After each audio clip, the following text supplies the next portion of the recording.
2019 में एक historic moment आया। ह्यूस्टन टेक्सास में एक बड़े इवेंट का आयोजन हुआ था जिसे हम सब हाउडी मोदी के नाम से जानते हैं। एक स्टेडियम जो भर गया था 50,000 इंडियन अमेरिकन से। यहाँ पे आने वाले लीडर कोई और नहीं बल्कि डोनाल्ड ट्रंप खुद थे, जो स्टेज पर प्राइम मिनिस्टर मोदी के साथ खड़े हुए थे। ट्रंप ने यहाँ इंडिया की ग्रोथ स्टोरी को सिर्फ एडमायर नहीं किया बल्कि उसको अपलॉड भी किया। ये इवेंट इंडियन अमेरिकन और हिंदू अमेरिकन कम्युनिटी के लिए एक बहुत बड़ी बात थी। इस मोमेंट ने सबको ये सोचने पे मजबूर किया था ट्रंप का इंडिया के प्रति प्यार सिर्फ पॉलिटिक्स तक सीमित नहीं है।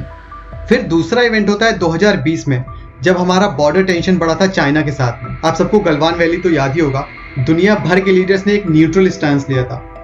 उस टाइम पे ट्रंप का रिएक्शन बहुत क्लियर था। ट्रंप ने ओपन ऑफर दिया मीडिएशन का, लेकिन हिंट्स दिए कि वो इंडिया के साथ है।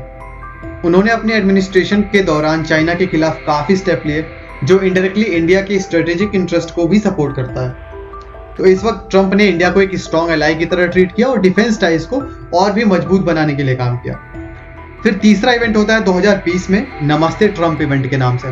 अहमदाबाद के मोटेरा स्टेडियम में ये इवेंट हुआ था और यहाँ पे 1 लाख से ज्यादा लोगों ने भाग लिया था।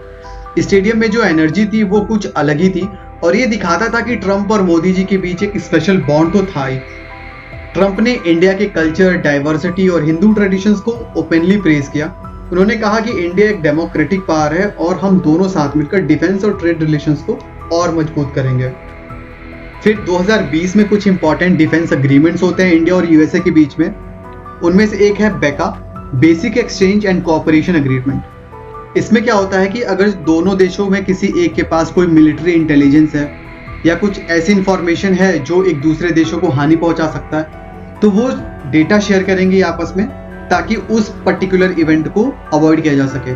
फॉर एग्जाम्पल, अगर जो इंडिया में कोई टेररिस्ट इन्फिल्ट्रेशन होने वाली है जम्मू कश्मीर में और अमेरिका को इस बात का पता है, तो वो इस अग्रीमेंट के तहत इंडिया को इन्फॉर्म कर देगा। इसमें कुछ और भी चीज़ें आती हैं, जैसे मैप्स को शेयर करना, सैटेलाइट की जो इमेज होती है वो शेयर करना, फिर प्रिसाइज पोजीशनिंग जो इन्फॉर्मेशन होती है उसको शेयर करना, ऑटोमेटेड सिस्टम्स हैं, ड्रोन्स हैं, मिसाइल सिस्टम्स हैं। तो ये सारी चीज़ें इन सबको इम्प्रूव कैसे करना है, इसके लिए भी कुछ इन्फॉर्मेशन को शेयर किया जाता है। तो ये तो थी बेका की बात। ट्रंप सिर्फ जियोपॉलिटिक्स तक सीमित नहीं रहे, उन्होंने यूएस में बसने वाले हिंदू अमेरिकन के साथ भी अपने रिलेशन स्ट्रॉन्ग किए। दिवाली जैसे फेस्टिवल्स को उन्होंने अपने टेन्योर में कई बार एक्नॉलेज किया और ये एक बहुत बड़ी बात है क्योंकि हिंदूज बहुत इमोशनली अटैच्ड होते हैं अपने फेस्टिवल से, अपने रिलीजन से, अपने लोगों से। और ये बात बहुत अच्छे से पता है ट्रंप को। और चाहे वो ऑफिस में रहे या ना रहे, तब भी उनका इंडिया के प्रति कमिटमेंट स्ट्रॉन्ग है। और देखो भाई, इलेक्शंस आने वाले हैं, सब अपना अपना फायदा ढूंढेंगे। अगर ट्रंप हिंदूज को सपोर्ट कर रहे हैं तो कुछ ना कुछ उसमें भी उनका फायदा छिपा हुआ है। ऐसे कोई नहीं किसी को भी सपोर्ट करता। उत्सव संधूजा जो एक प्रोमिनेंट प्रो इंडिया एडवोकेट है, उन्होंने अपनी organization Hindus for America first के जरिए सितंबर में ही इसी महीने ऑफिशियली ट्रंप को सपोर्ट किया। इसका ये मतलब निकल के आता है कि जितने भी हिंदूज हैं वहां पे वो सब ट्रंप को सपोर्ट करेंगे। उत्सव ने तो यहाँ तक ये बोल दिया कि कमला हैरिस इंडो यूएस रिलेशंस है उसको बहुत ज्यादा डिस्टेबलाइज कर देंगी। और देखो, सच बात तो ये है कि सारे देश अपना अपना फायदा ढूंढते हैं।